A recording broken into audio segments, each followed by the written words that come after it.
channel Sharing Tulus Kekristenan, sharing ke-46 dengan topik Yesus tidak tahu kapan kiamat. Yesus tidak tahu kapan kiamat. Bapak, Ibu, saudara-saudari sekalian, Shalom, salam damai sejahtera.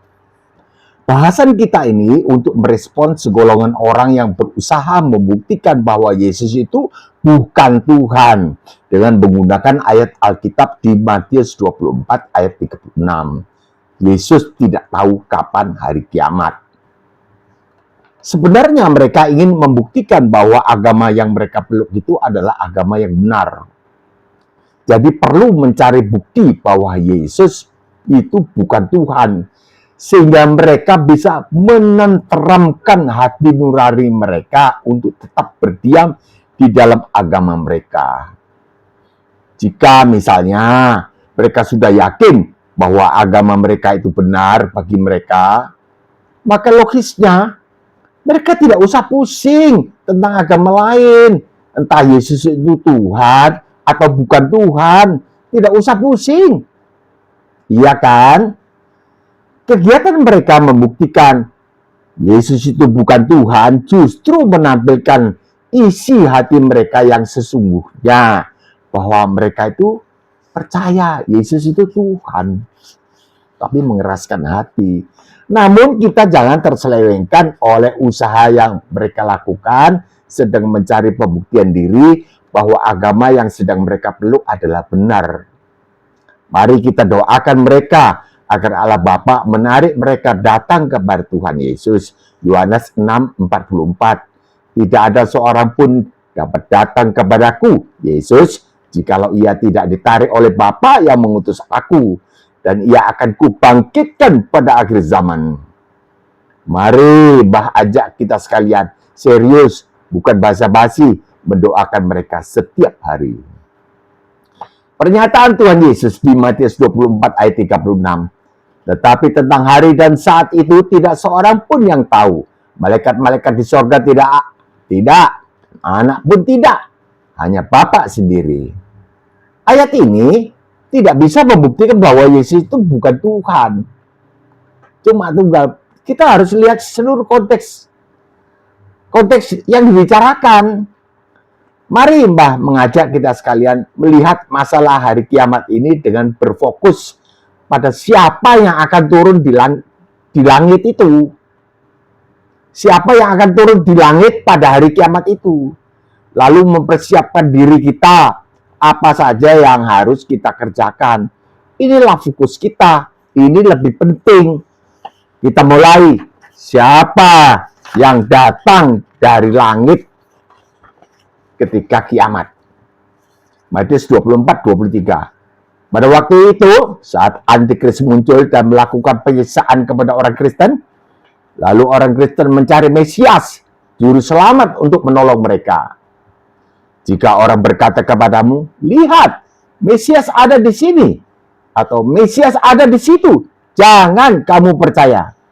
Ayat 24, sebab Mesias palsu akan muncul, dan mereka akan mengadakan tanda-tanda yang dahsyat dan mujizat-mujizat, sehingga sekiranya mungkin mereka menyesatkan orang-orang pilihan juga.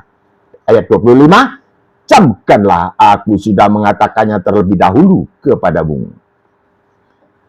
Jadi fokus kita haruslah berjaga terhadap para penyesat dan nabi-nabi palsu yang akan muncul dengan mengadakan mujizat-mujizat dan tanda-tanda. Ayat 26, saking seriusnya Tuhan Yesus mengulangi lagi. Jadi apabila orang berkata kepadamu, lihat ia ada di padang gurun, janganlah kamu pergi ke situ.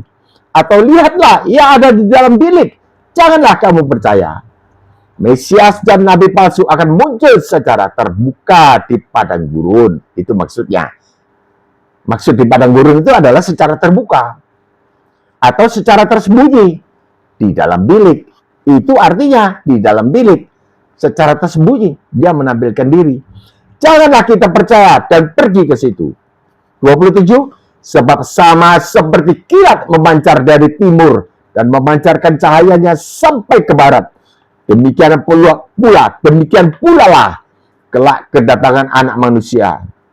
Artinya dalam zaman antikris itu, demikian pula lah kelak kedatangan aku, Yesus, Mesias yang asli.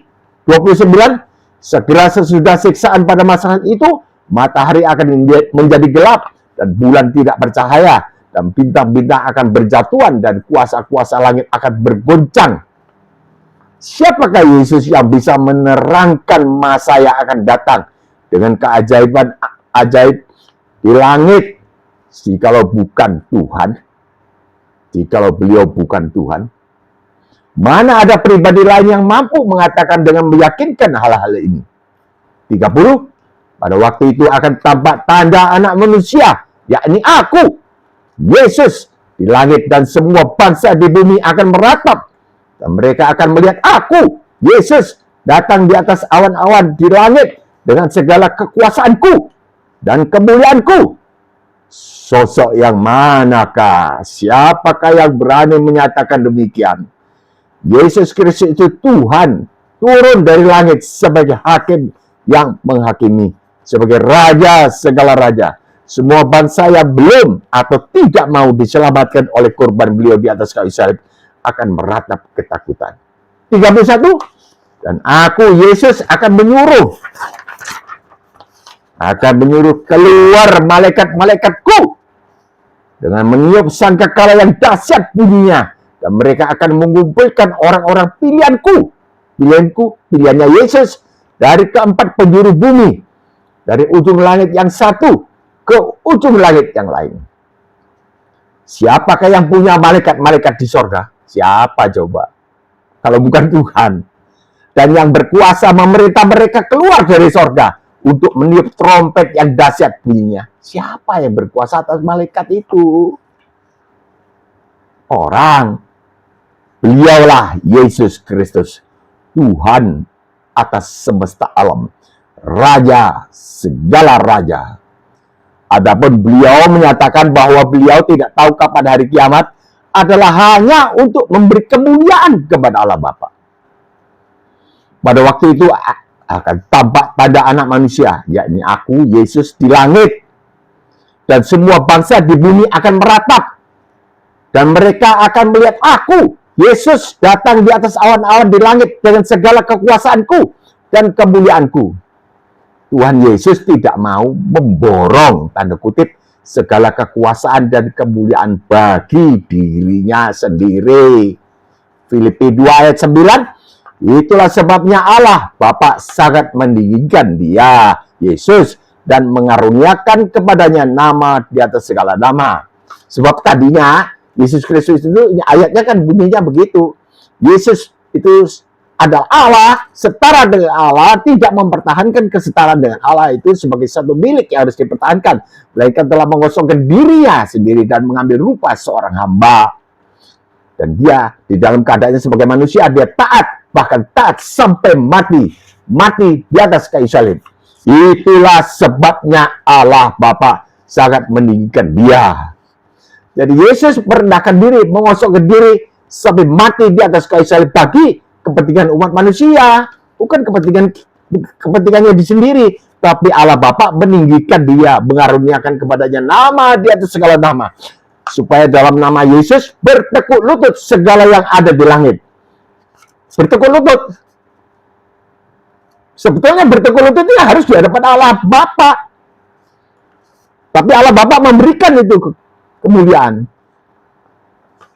Ulangi, supaya dalam nama Yesus bertekuk lutut segala yang ada di langit dan yang ada di bumi dan yang ada di bawah bumi, dan segala lidah mengaku Yesus Kristus adalah Tuhan. Masih ada kalimat penting, sangat penting, yang masih belum bacakan, yaitu bagi kemuliaan Allah Bapa, bukan bagi dirinya sendiri. Ulangi, supaya dalam nama Yesus bertekuk lutut segala yang ada di langit dan yang ada di atas bumi dan yang ada di bawah bumi, dan segala lidah mengaku Yesus Kristus adalah Tuhan, bagi kemuliaan Allah Bapa, bukan bagi diri Yesus sendiri. Amsal 25 ayat 2, kemuliaan Allah ialah merahasiakan sesuatu. Jadi Allah Bapa merahasiakan Itu saja satu. Hari kiamat itu hanya beliau yang tahu. Supaya kemuliaannya ada pada beliau. Jadi Allah Bapa mempermuliakan dirinya sendiri dengan merahasiakan hari kiamat dan saat kiamat kepada siapapun, termasuk kepada Putra Allah, Yesus Kristus yang adalah Tuhan. Demikian jawabannya. Sampai di sini dulu, Mbak, mohon undur diri. Kiranya turunlah segala berkat rohani, jasmani, dan ekonomi berkecukupan bagi para penonton video ini serta keluarganya. Di dalam nama Tuhan Yesus Kristus. Jikalau berkenan berlangganan, tekanlah subscribe. Jikalau suka, tekanlah like atau jempol yang ke atas. Jikalau ingin menolong keluarga atau teman-teman, bagikanlah video ini kepada mereka supaya mereka tahu. Ini pertanyaan terus berlanjut. Sudah lama ini pertanyaan. Dan tulislah komentar. Koreksilah, Mbak. Begini, Mbak, ini salah loh, Mbak. Nggak masuk akal, Mbak. Begitu. Jangan abstain. Atau beri apresiasi. Begini, Mbak. Betul, Mbak. Sampai di sini dulu. Sampai jumpa besok. Insya Allah.